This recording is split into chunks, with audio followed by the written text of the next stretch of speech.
The Tom Woods Show, episode 2025. Prepare to set fire to the index card of allowable opinion. Your daily dose of liberty education starts here. The Tom Woods Show.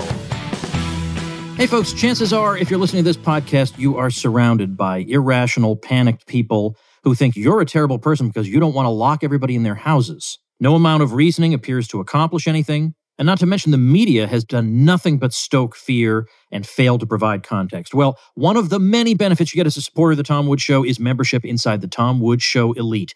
Recently migrated off Facebook, so if that was holding you back, no longer. This group will keep you sane and informed, and as an added bonus, it won't accuse you of wanting to kill your grandmother. Join me in there at supportinglisteners.com. Hi folks, Tom Woods here. I'm sharing something with you today that I'm rather pleased with. These are the remarks I delivered at the Mises Institute's event in Angleton, Texas, in the Lake Jackson area where Ron Paul lives. And this was held December 4th, 2021, and it's a retrospective on the Ron Paul revolution.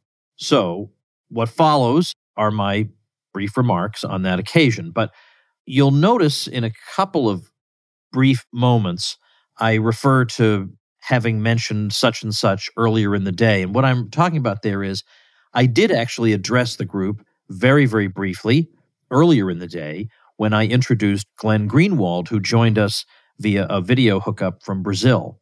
What wound up happening was Daniel McAdams, whom I love dearly, executive director of the Ron Paul Institute for Peace and Prosperity, his remarks finished unexpectedly early, and Greenwald's hookup was not ready yet. But nevertheless, I was sent up there to introduce him, and then I'm being signaled to from off stage, he's not ready, just keep going, just keep talking. And I'll tell you something, if I didn't have over 25 years of public speaking experience, that would have been terrifying. A room, absolutely packed room, and I've just got to somehow keep on going and just talk. And I only know so much about Glenn Greenwald. I'm sure most of you know who he is. He's just an outstanding independent journalist.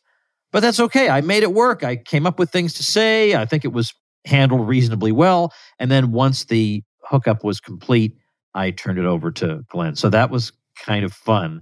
I don't know that the video of that still exists or has been made public. I think probably Glenn's own remarks have been made public. But me desperately trying to hold things together with somebody just giving me the gesture to keep on going, just keep talking. Well, that was an interesting adventure in public speaking, but that's now behind me as I enter into the remarks you're about to hear. So here we go. This talk was called Lessons from the Ron Paul Revolution. Hope you enjoy it. All right. Well, I have a bunch of fun stories to tell and then some lessons to draw from them. I better keep an eye after I promised that I was going to keep us more or less on time. There's the clock. Okay.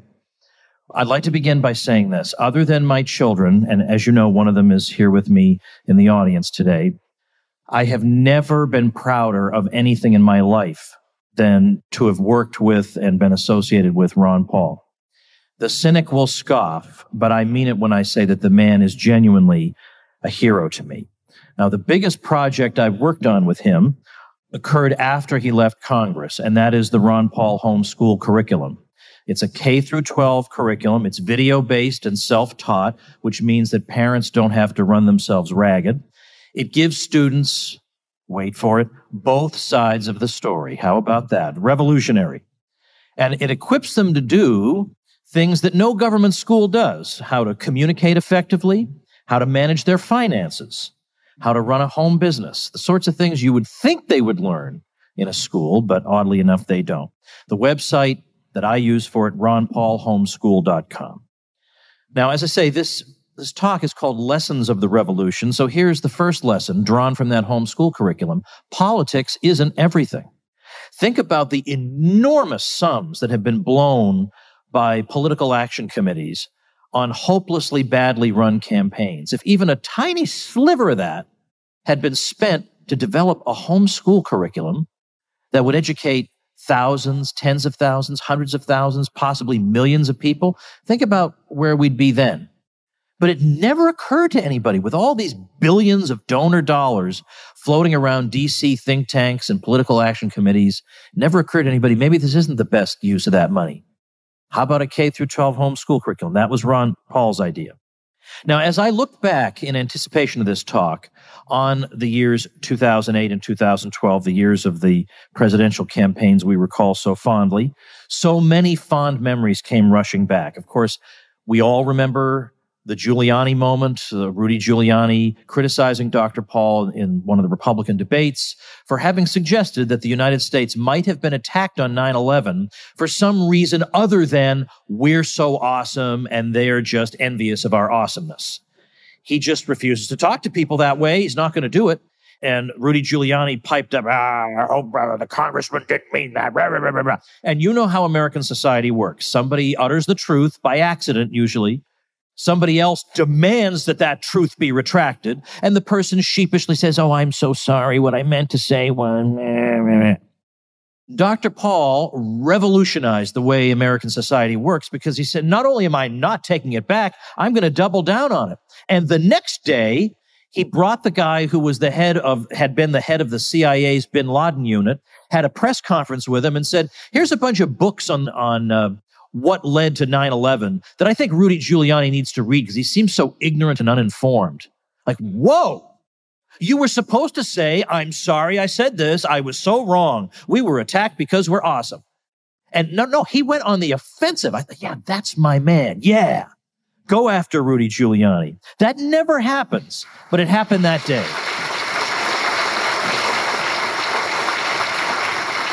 I remember the massive turnouts at these state Republican straw polls. I went to one of these in 2008 when I was living in Alabama. Dr. Paul beat all the other candidates put together in this straw poll because who was going to give up his Saturday afternoon for Fred Thompson, after all, right? But we all did it. We all did it for Dr. Paul.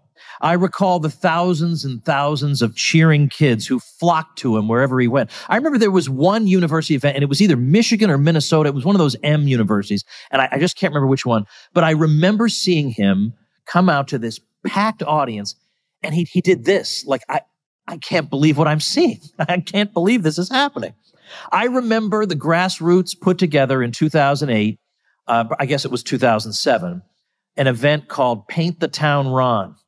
And at night, we went around our towns and we hung up signs saying Ron Paul for president, Google Ron Paul, who is Ron Paul? So that the next day, everybody wakes up and it's all over town. Now, I would like to tell you that as good libertarians, we very, very carefully distinguish between public and private property when we put these signs up.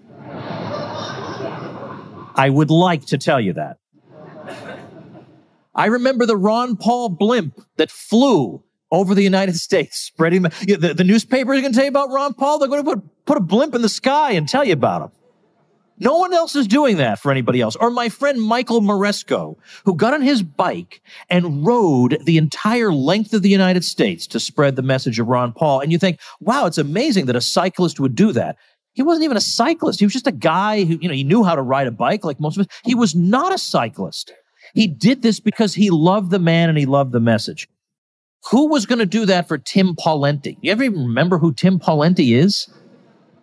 Whoever said, my life was changed forever when I encountered the philosophy of Mitt Romney. So I recall the joys, the friendships, these fun projects, the laughter, and yes, indeed, of course, also the heartache. But I also recall the blackout. So here's another lesson. The media is not just biased. The media has an agenda. Now, today, that seems like, well, old hat. Yeah, I know I'm shaming you for clapping because it's such an obvious thing to say. I'm sorry. I hate to say things that are obvious, but it wasn't that obvious to everybody in 2007 as it is today. I think a lot of us were actually, as cynical as we may have been, we were actually surprised, weren't we, at just how far they would go to suppress the message of Dr. Paul. Today, we're not surprised. Today, you're skeptical of, 7 masks and a whatever, and they think you're some crazy extremist and they won't let you speak your mind.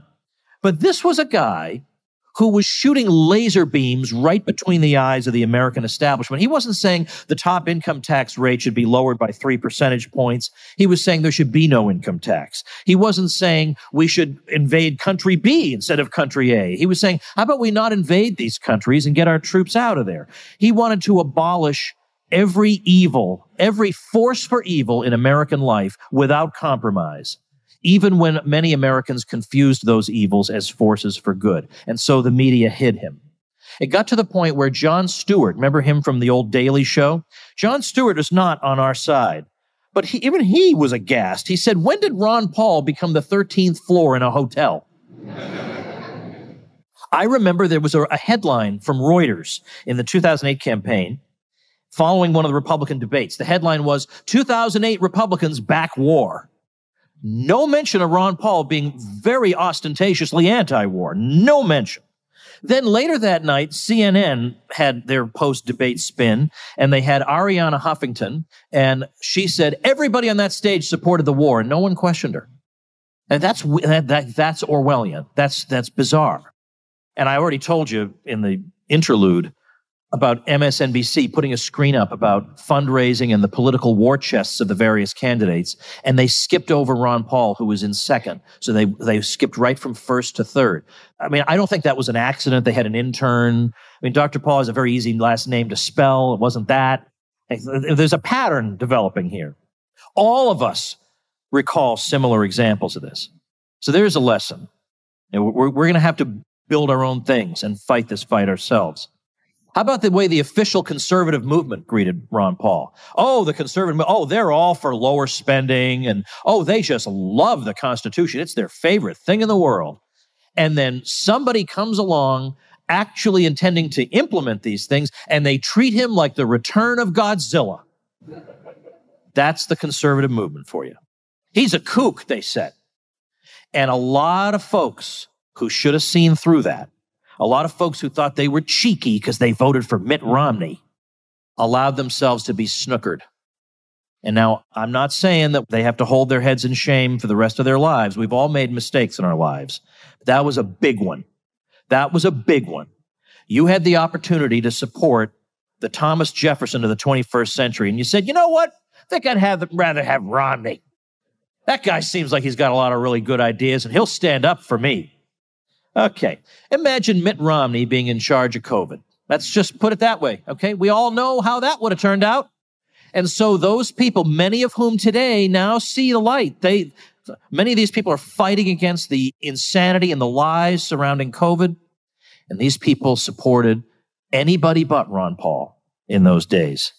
Well, they helped to give rise to that kind of Republican Party. And now they're getting it good and hard. The one guy who would have had the guts to stand up to a Fauci and all the rest of them is the one you said, he's not respectable enough for me. Respectability is what I value above all things. What made him non-respectable? What made him a kook? What? Because he said our foreign policy is expensive, counterproductive, makes us hated all over the world, and is based on stupid propaganda that would insult a second grader. All of that's correct. Monetary policy. He said, if you favor the free market, but you also favor the Federal Reserve, there's some kind of disconnect going on here. Because the Federal Reserve, especially in its modern version, is like a central planning agency. And it's going to plan out and balance employment and inflation because it thinks it can do that with its various tools. Not to mention it pushes interest rates artificially low. And if you believe in the free market, wouldn't you think there would be negative consequences of a government-established monopoly artificially pushing interest rates to a level where they don't want to be? You don't think that's going to lead to any bad consequences? F.A. Hayek won the Nobel Prize for telling you that's going to set the business cycle into effect. You're going to have an artificial boom, and then you're going to have a bust that's going to devastate a lot of people. We got to talk about this. That's what Dr. Paul was talking about. Because of his knowledge, he was able in 2001 to go on the House floor and say, this tech bubble that just burst, they're trying to replace it now with a real estate bubble, and that's going to fare no better. How about that? Meanwhile, one of his opponents, just weeks before Fannie and Freddie went belly up, said that the idea that there was anything wrong with the economy is just carping criticism from left liberals. That was the intellectual level Dr. Paul was up against. And also, he shocked people. You're not supposed to go to Florida and call for free trade with Cuba. No focus group tells you to do that. You're not supposed to go to the reddest of red states, South Carolina, and say we should legalize drugs. So he's a kook. No, he's an honest truth teller who doesn't measure every phrase he utters according to focus group results.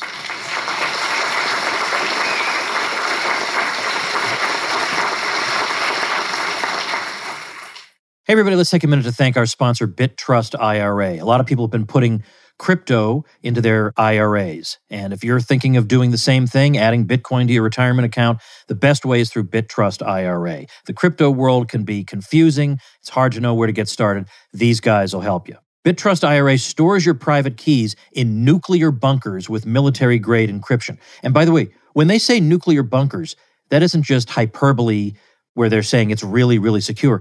We're actually talking about decommissioned nuclear bunkers. They have a 24/7 trading platform with no minimum investments and unlimited trades, plus a team to help guide you along the way if you have any questions. They also offer the lowest trading fees in the industry. So how do you get started? Go to bittrustira.com/woods today to learn more.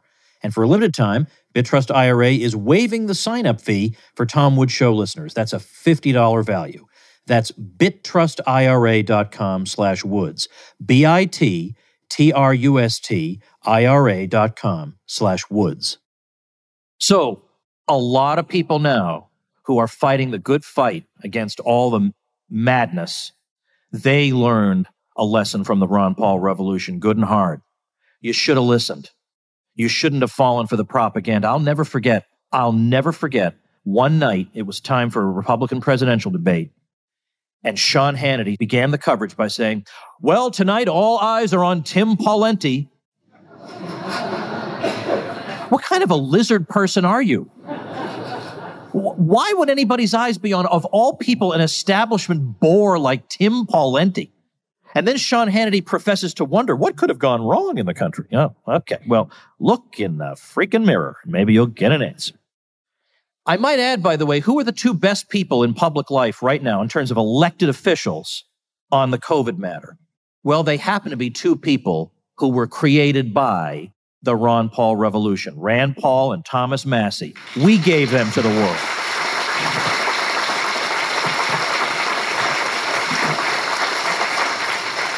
So now, why did Dr. Paul do all this? Why did he defy political convention time after time?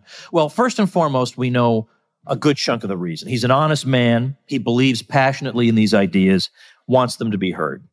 But another clue, and yet another lesson of the revolution, comes from Dr. Paul's repeated reference to an essay by Albert J. Nock, I think from the 1930s, called Isaiah's Job. Now, I think Nock more wanted to refer to Elijah, but it doesn't really matter. Listen to the way Albert J. Nock adapts the Lord's instructions to Isaiah into a modern vernacular, and see if you don't hear something that sounds a little familiar, a little like maybe we know this story. So this is the Lord speaking to Isaiah through Albert J. Nock's interpretation. Tell them what is wrong and why and what is going to happen, unless they have a change of heart and straighten up. Don't mince matters. Make it clear that they are positively down to their last chance. Give it to them good and strong and keep on giving it to them. I suppose perhaps I ought to tell you that it won't do any good.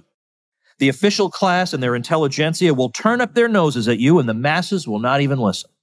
They will all keep on in their own ways until they carry everything down to destruction, and you will probably be lucky if you get out with your life. Well, what's the point of embarking on a mission like that that's doomed to failure? Well, here again is Nock speaking as the Lord. The Lord said, you do not get the point.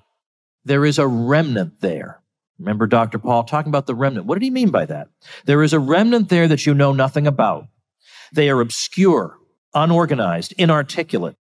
They need to be encouraged and braced up, because when everything has gone completely to the dogs, they are the ones who will come back and build up a new society. And meanwhile, your preaching will reassure them and keep them hanging on. Your job is to take care of the remnant. So be off now and set about it. And that's what Dr. Paul did. He looked for this invisible remnant, gave them comfort, made them aware of themselves, and provided them a rallying point. So if he sold out for mainstream respectability, he would defeat his purpose entirely. Those approaches repel the remnant, said Nock. But on the other hand, the truth teller who appeals to the remnant will find them. Now, it's true, Dr. Paul wants to make his message as appealing to as many audiences as possible. And so he'll emphasize certain things that will resonate most with them as their way of first getting into our message. He never gratuitously drives anyone away.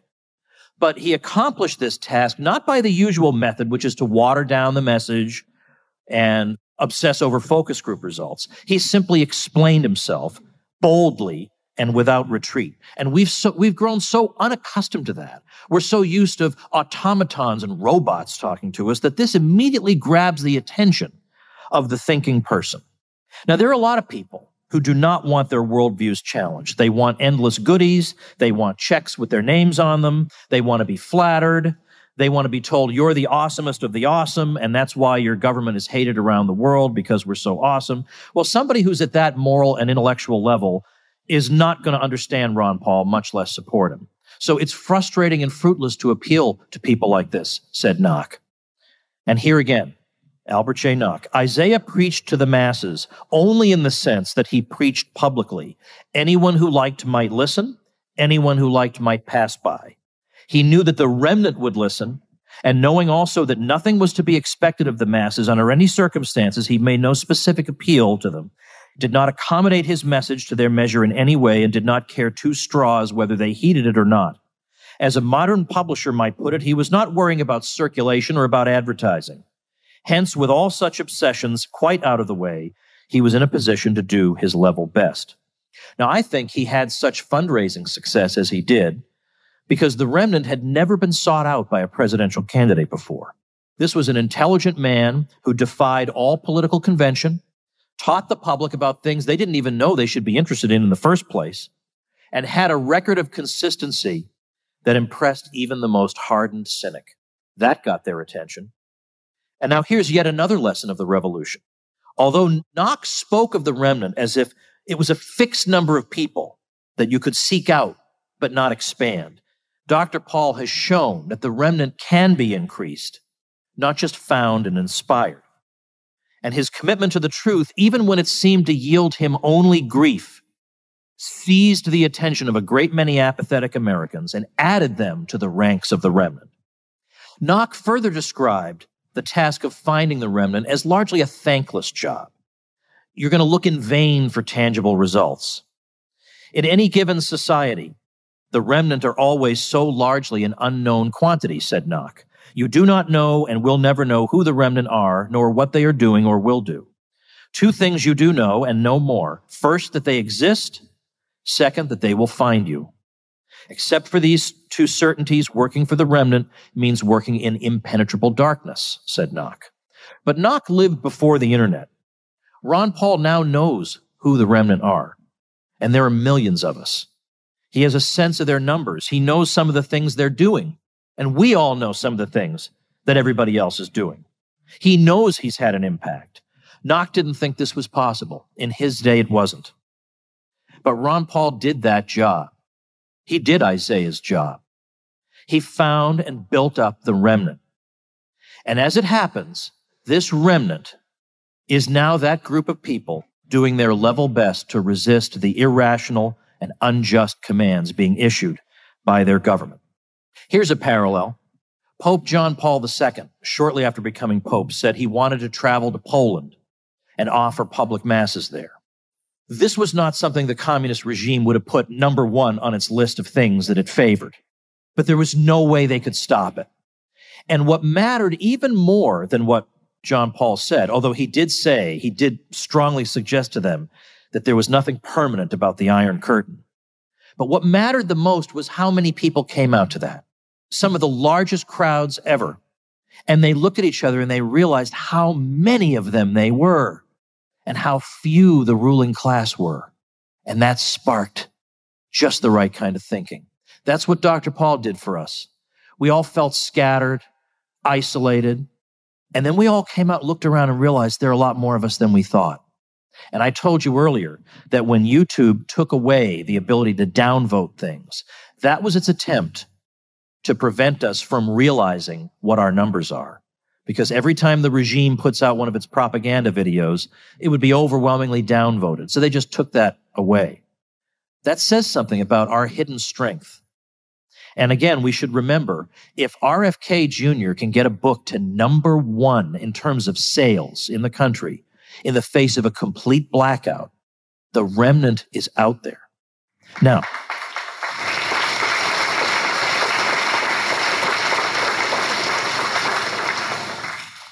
we may not be the majority, but there are a lot more of us than we thought. And when it comes to fighting the current insanity, I happen to believe that most of us who are against it are far, far more intensely against it than most of the people who favor it are in favor of it. Some of them are in favor of it because it's what everybody else believes, and so they just want to quietly go along. But I feel like all of us who are against it with every fiber of our beings.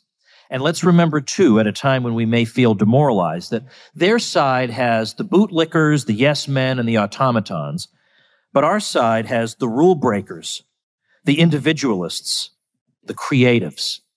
I wouldn't count us out just yet. It's with this strength that we have, this newfound strength, recognizing ourselves as the remnant, this strength that Dr. Paul shared with us, that we will come out on the other side of this victorious. Thank you.